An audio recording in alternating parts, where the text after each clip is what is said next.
2 Kings chapter 17. In the 12th year of Ahaz's rule as king of Judah, Hoshea, the son of Elah, began his reign over Israel in Samaria, reigning for 9 years. Hoshea's actions were contrary to the will of the Lord, yet not to the extent of the previous kings of Israel. Shalmaneser, the king of Assyria, launched an attack against Hoshea. As a result, Hoshea became a vassal to Shalmaneser, paying him tribute. However, Shalmaneser discovered a conspiracy against Hoshea. Hoshea had sent messengers to So, the king of Egypt, without sending gifts to Shalmaneser, as he had done annually. In response, Shalmaneser imprisoned Hoshea. Subsequently, Shalmaneser laid siege to Samaria for 3 years. In the 9th year of Hoshea's reign, the king of Assyria captured Samaria, deporting the Israelites to Assyria. They were settled in Halah, Habor by the River Gozan, and the cities of the Medes. This outcome was a consequence of the Israelites' disobedience to the Lord their God. They had transgressed the divine commandments, forsaking the covenant made with their ancestors and indulging in the practices of the heathen nations. The Israelites engaged in clandestine wrongdoing against the Lord their God, constructing high places in cities ranging from watchtowers to fortified towns. They erected idols and sacred groves on every high hill and beneath every green tree. They offered incense on these high places, copying the pagan practices that the Lord had previously ousted. They embraced the worship of false gods, even though the Lord had prohibited such actions. Throughout this time, the Lord sent his prophets and seers to deliver messages of repentance to Israel and Judah, urging them to turn away from their sinful ways, keep his commandments, and follow his statutes as passed down to their forefathers through his prophets. However, their hearts remained stubborn, and they resisted his guidance, displaying the same disbelief that their predecessors had.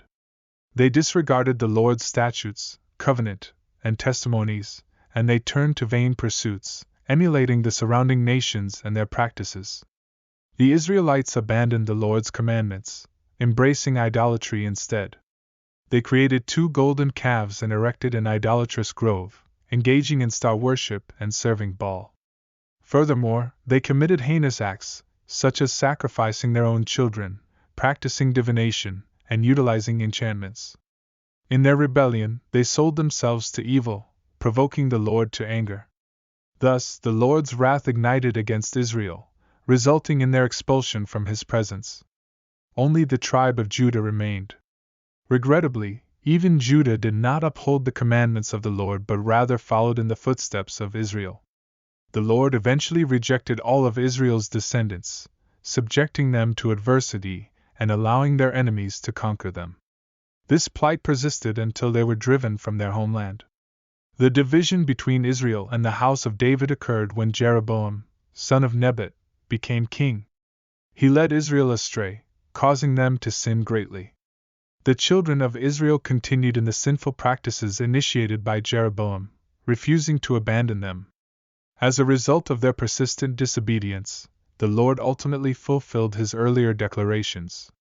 He expelled Israel from their land, sending them into Assyrian captivity, where they remain to this day. To replace the Israelites, the king of Assyria brought individuals from various regions like Babylon, Cutha, Ava, Hamath, and Sepharvaim, settling them in the cities of Samaria. Initially, these newcomers did not fear the Lord, leading to an infestation of lions among them, which resulted in some deaths. Recognizing this as a divine judgment, the people of these foreign nations approached the king of Assyria, explaining that they were unfamiliar with the customs of the God of the land, causing the lion attacks due to their ignorance. The king of Assyria instructed them to bring back one of the priests from Samaria to teach them the ways of the God of the land. Accordingly, a priest from Samaria relocated to Bethel, teaching them the proper fear of the Lord. Despite their newfound knowledge, each nation persisted in creating its own gods, setting them up in the high places constructed by the Samaritans within their cities. The Babylonians crafted Succoth-benoth, the Cuthites made Nergal, the Hamathites erected Ashima, and the Sepharvites sacrificed their children in the fires to Adrammelech and Anammelech, the gods of Sepharvaim.